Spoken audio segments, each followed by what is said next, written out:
Let's talk education. Hi there.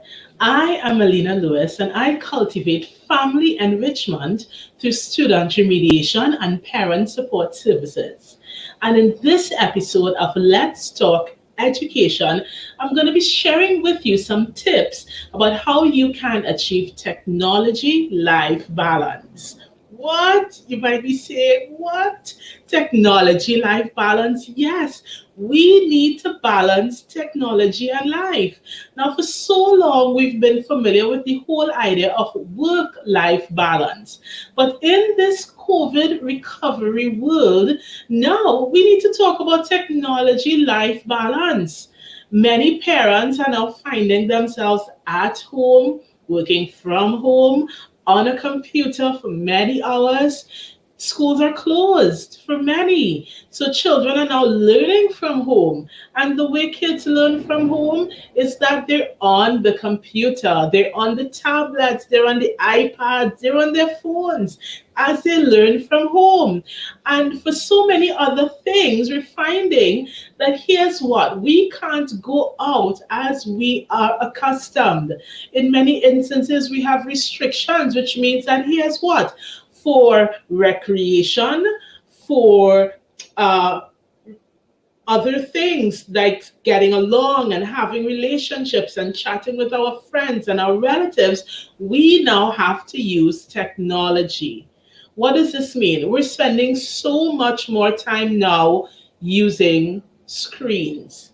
Television screens, computer screens, tablet screen, mobile phone screens. But we want to be mindful that many organizations are issuing guidelines and warnings regarding excessive use of devices and a lot of screen time. Now, even the World Health Organization, they've released daily screen time guidelines, and we're going to chat about those in a bit. But what I want to mention firstly is a summary that says infants should get none at all. Kids between 1 and 5, we want to make sure they're spending no more than 1 hour daily staring at devices. Listen to that, moms and dads.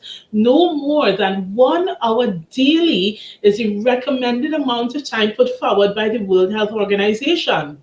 Now, while the WHO does not provide specific limits for older children, research, however, is suggesting that a lot of screen time for older kids, teenagers, could be linked to mental health problems.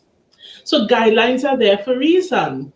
And research is also showing us that kids who spend a lot of time on screens, they're more likely to have eye problems, weight problems, trouble with reading and language. They're also more likely to show a range of other physical and mental health issues. So what's the position?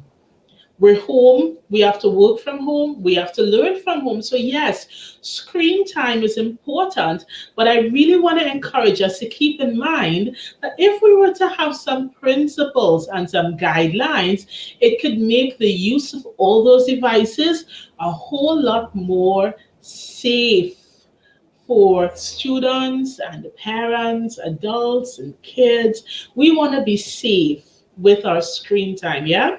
But before we go into those tips and tricks, I want to share with you some guidelines from the World Health Organization.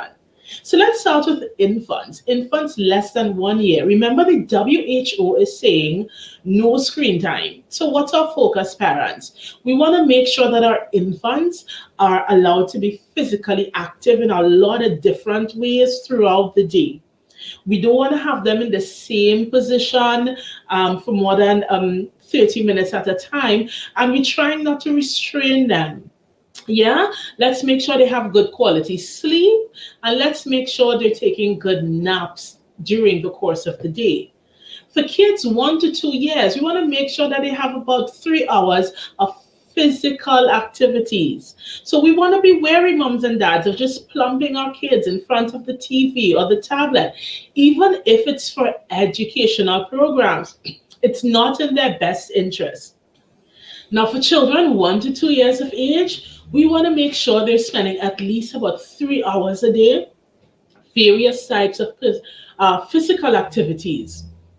We want to make sure that They're not restrained for long periods of time. They're not just sitting in front of a screen. Yeah, and they should be having about 11 to 14 hours of good quality sleep. And of course, for children 3 to 4 years of age, we want to maintain that 3 hours of physical activities during the day, of which we want to make sure at least 1 hour is like really active time for them. Running, playing, getting that workout in, getting that movement in. We're trying to make sure they're not restrained for very long periods of time. And when I talk about being restrained, I'm talking about being in the stroller. Yeah. And of course, they want to have about 10 to 13 hours of good sleep. And of course, the World Health Organization referrals are for children up to about 5 years old. So, what happens with our bigger kids? Well, here are where some really great tips come in. Firstly, I want to encourage you, moms and dads, to create a schedule. We recognize that we now, in this COVID recovery world, use our devices for school and learning, for recreation, as well as communication. Let's start to prioritize. Let's have a schedule that says, okay, fine. If these are your school hours, no problem. Let's put that at the top of the list. And now we're left with recreation and communication. Do we have to use a device to communicate about everything? Or are there other ways we could communicate? So that way, because we're spending a really big chunk of our time sometimes on screen for learning, we can now spend other ways and find other ways of being able to communicate. And when not possible, then use devices for communication. Recreation. We're playing games on the devices. We're doing so many things on the devices. Why not switch some of those out and have some physical activity? Let's have family time, quality family time. Instead of everyone being in their own rooms on a device, why not come together and do things together as a family? Let's actually talk to each other, guys. Let's talk. Let's cook together. Let's go out into the yard and cut the grass together. Let's do some home repairs together. There's so much that can be done as a family that would build our relationship, improve our communication, and we get things done. So let's create a schedule so that way we're able to prioritize and make the best out of the fact that we are spending chunks of time on the screen, but really being responsible with the use of that time. Also, I want to encourage us. Have you considered productivity apps?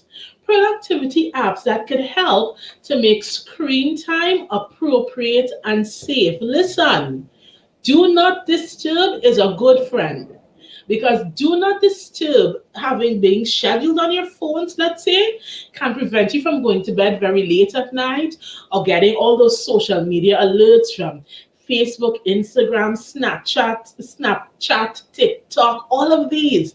Do not disturb could help make sure that in the middle of the night, your phone is not buzzing and you can get quality sleep, and it will discourage you from going on your phone every 5 minutes.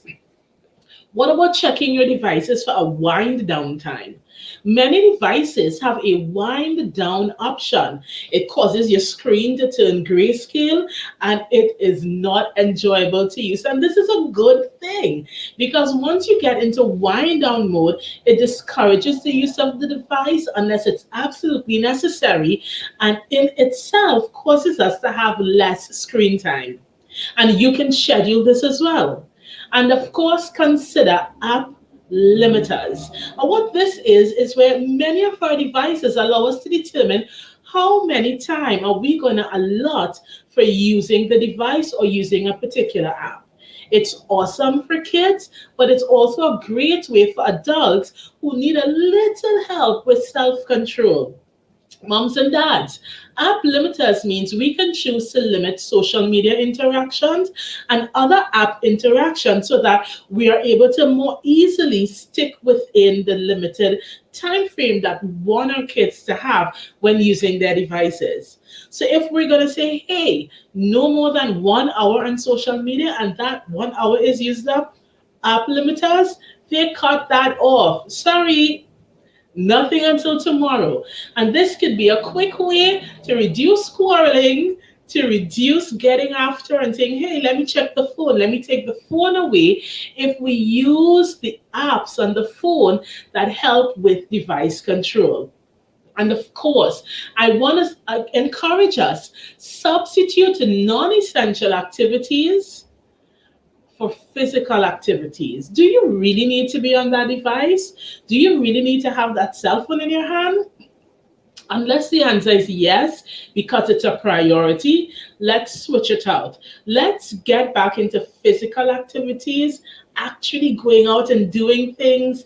You might not be able to go to the mall and the cinemas and hang out like before, but surely this is an awesome time to encourage quality family time. So I really hope that this video has given you some great tips about how you can have some technology life balance, where by creating a schedule, using productivity apps, and being mindful to substitute those non-essential activities and have in-person relationship building activities with family and friends where appropriate, you can achieve greater technology life balance. So again, I am Alina Lewis, and I am always excited to have opportunities like this to be able to cultivate family enrichment through student remediation and parent support services. This has been Let's Talk Education. Have a good one, guys.